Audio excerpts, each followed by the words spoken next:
depression hadaa iska dareemtid ama in yaroo walwala wax badan baa ka qabani kartaa tagu horeysa oo horta adigoo cuntadaada abadishid cuntadaadu dad badan baa horta taasid iska ilooba laakiin waxa afkaaga agalisid maskaxdaada say u fikirayso oo wax de impact ku lahaani doona oo bedeli doona ta kala sameeyni kartidna waa adigoo hurdadaada fiicneeya videoyaal badan oo hurdada sa loo fiicneeyo channelkayga waa ka heli kartiin xagan TikTokna waa ka heli kartiin oo soo daawan kartiin ama Instagram iga daawanaysiin ta kala sameeyni kartiina vitamin D qaata badanka dadku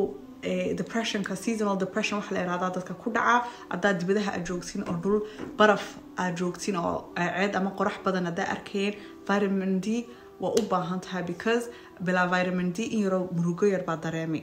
ta kala sameeyni kartidna potassium iyo magnesium badanku dadku especially Soomaalidu waxay yaqaaniin vitamins ama vitamin C laakiin wax badan oo kale baa jira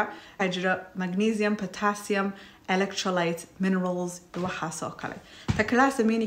kartidna adaa therapist u tagi kartid oo qof la hadli kartid fadlan qof la hadal ta kala sameeyni kartidna duceyso oo cibaadeyso oo ilaahay la sheekayso insha Allah inuu kuna fikraadina oosta ku soo biiriya waa inoo madhow ma salaama